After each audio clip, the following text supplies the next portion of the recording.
मथुरा के जिलाधिकारी पुलकित खरे के द्वारा रोडवेज विभाग को निर्देश दिए गए थे कि रोडवेज नए बस स्टैंड का जीर्णोद्धार कराया जाए और दिल्ली और हरियाणा राजस्थान की सभी बसों को आईएसबीटी से रवाना किया जाए। ऐसे में विभाग के द्वारा राजस्थान रोडवेज, हरियाणा रोडवेज एवं दिल्ली जाने वाली बसों का संचालन आईएसबीटी से कर दिया गया है और रोडवेज बस स्टैंड प्रारंभ हो चुका है, लेकिन नए बस स्टैंड पर सभी कैंटीनों को भी हटा दिया गया है।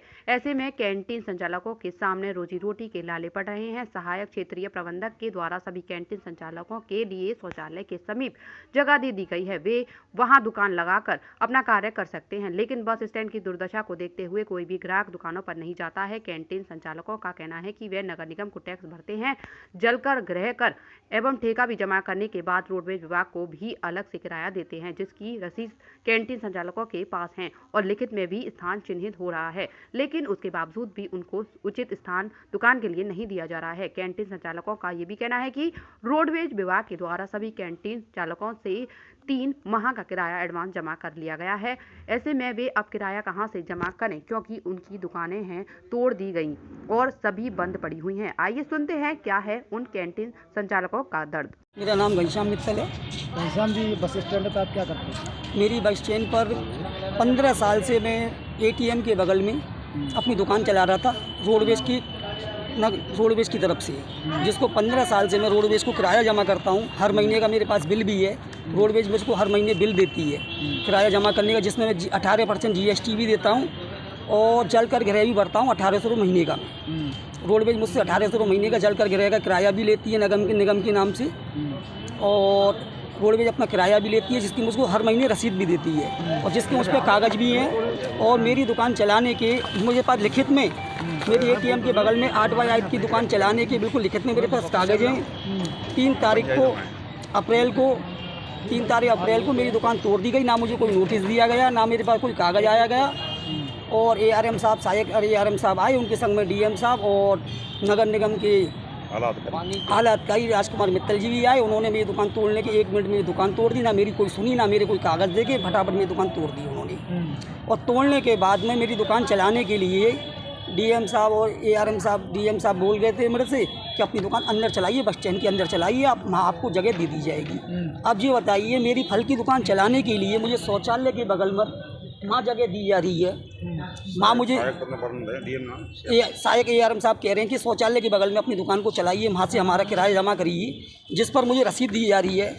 ये 29,000 रुपये महीने की रसीद है, जिसमें मैं 18% जीएसटी, 23,000 कुछ का रोडवेज का किराया और जलकर गृह सब जमा कर रहा हूँ हर महीने। 15 साल से मैं दुकान चला रहा था मैं, और 1 मिनट में दुकान मेरी तोड़ दी गई और सामने मुझे शौचालय के बगल में मुझे वहाँ जगह दी जा रही है। क्या मेरे फल वहाँ बिक जाएंगे? अब परेशानी क्या आ रही है? परेशानी ये आ रही है कि मेरा 3 महीने का तो इन पर मेरा एडवांस जमा है, यानी हमसे रोडवेज विभाग पर 3 महीने का मेरा एडवांस जमा करा लेते हैं हमको ठेका देने के पहले। अब क्या तो मेरा वो वापस कराया जाए या मुझको फिर जगह दी जाए, वो मेरी दुकान यहाँ चल सके ढंग से 8x8 की, परिवार का पालन पोषण, जिससे मेरे परिवार का पालन पोषण हो सके।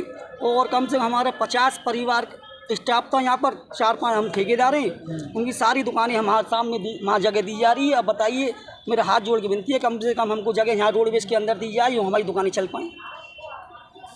भी अंदर यहाँ बस स्टैंड पे क्या करते हैं? ढके लगाता हूँ सामने भेलपुरी की। हाँ, तो अब क्या स्थिति है? बहुत स्थिति खराब है यहाँ पर। हो लो खुद तो पैसे मजदूरी होती है, सवारी है नहीं है, बहुत व्यवस्था खराब है यहाँ की। तो पालन पोषण नहीं चल रहा है, इस टाइम नहीं चल रहा है, इस टाइम बहुत परेशानी हो रही है। हो लो 500 रुपये पैसे भी नहीं आते हैं, 5,000 से लागत लगती है, ठेका हमको देना ही पड़ता है, ठेका देना पड़ता है हमको। दुकानदारी नहीं हो रही है? दुकानदारी नहीं हो रही है। जो कैंटीन तोड़ने के बाद वजह से नहीं हो रही है? हाँ, कैंटीन तोड़ने, जब कैंटीन से जाते बस चली गई उसके बाद में दुकानदारी नहीं हो रही है। मेरा नाम विष्णु सिंह है साहब। यहाँ पे कैंटीन संचालक है आप? हाँ, कैंटीन संचालक हूँ मैं, और इसमें कैंटीन अमूल पार्लर चलाता हूँ मैं। जो डीएम साहब ने कहा था दाएँ बाएँ करने के लिए, जो हमारे क्षेत्र के जो एआरएम साहब हैं, उन्होंने कहा था कि यहाँ आप नहीं लगाएंगे, वहाँ लगाओ शौचालय पे जाके। इससे हमारा जीवन यापन नहीं हो पा रहा है, क्योंकि हम ठेका भरते हैं। तो क्या शौचालय के पास में जो कैंटीन लगी है वहाँ पे ग्राहक पहुँचते हैं? नहीं पहुँचते हैं। तो बस स्टैंड की क्या कंडीशन है कि वहाँ पे नहीं पहुँच रहे हैं? बस स्टैंड तो यहाँ है, फ्रंट पे, यहाँ थोड़ी है, पीछे थोड़ी है।